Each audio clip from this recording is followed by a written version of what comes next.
teach people how to cook rice is definitely one of my favorites, since it really is a simple thing, but people overthink it and they're scared to mess it up, which is no way to cook. But the good news is, I'm going to show you a method so foolproof, you're going to have to work really hard for this not to come out amazing.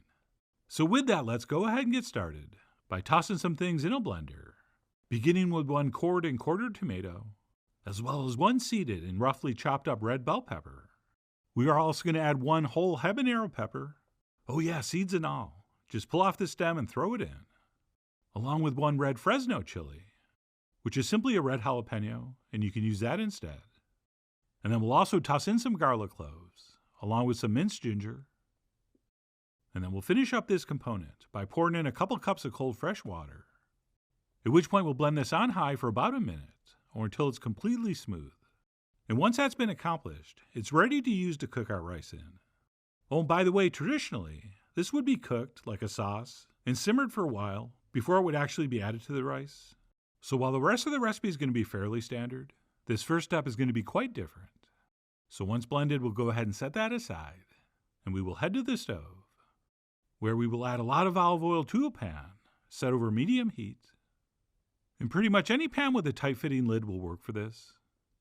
But if you do happen to have something about this size and shape, with a tight-fitting lid, I think that's what works out best for this recipe. And what we'll do is toss in 1 diced red onion, along with a nice big pinch of salt. And we'll cook that stirring for about 4 or 5 minutes, or until those onions just start to turn translucent. And once they are looking a little something like this, what we'll do is clear out a space in the middle, into which we will add our tomato paste in a very generous amount.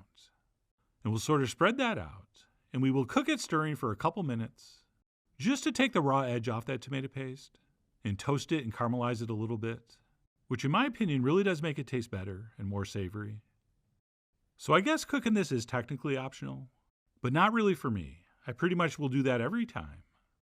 And then once we've cooked our tomato paste for a little bit, we can go ahead and start tossing in our spices and herbs, which will include some smoked paprika, some curry powder, some ground cumin, some freshly ground black pepper, some turmeric, and a nice spoon of dried thyme. And what we'll do is stir that together and cook it for another 2 minutes or so, just to wake up those spices and really infuse that olive oil in the pan with all those beautiful flavors.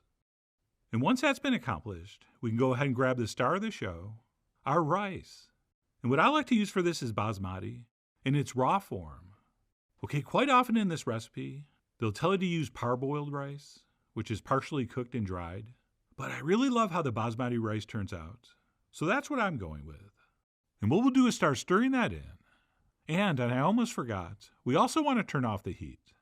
Okay, I don't want things scorching onto the bottom of the pan before we add our liquids, since we're going to be stirring this rice in for a couple minutes.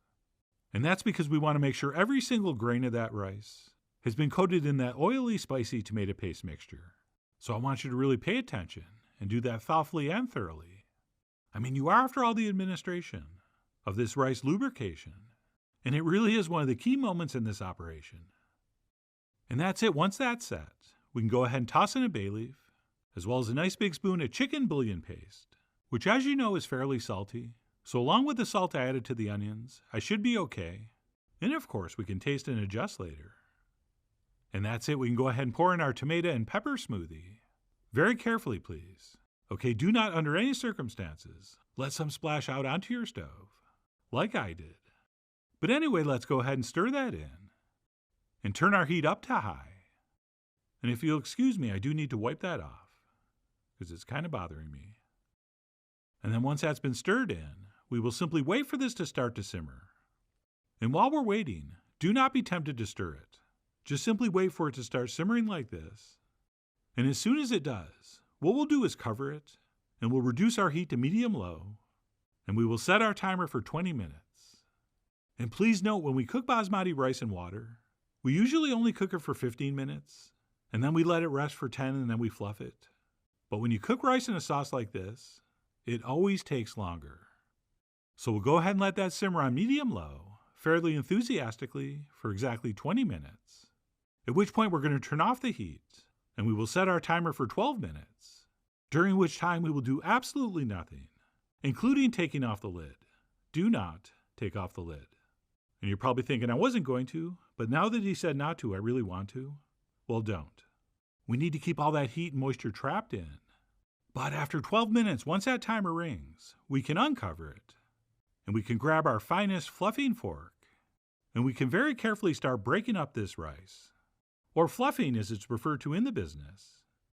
And besides the occasional circular stir, what we're mostly doing is digging down to the bottom and sort of lifting a clump of rice up to the surface, where we then break it up with the tip of the fork.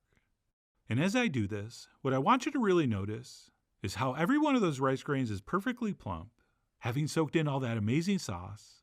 But as you can see, every single grain is separate, and we do not have soft, mushy rice sticking together.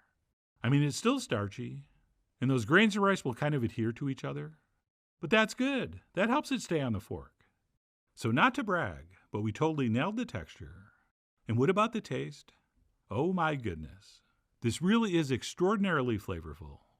Right, it's spicy, it's acidic, it's sweet, it's savory. We even have little hints of smoke from the paprika.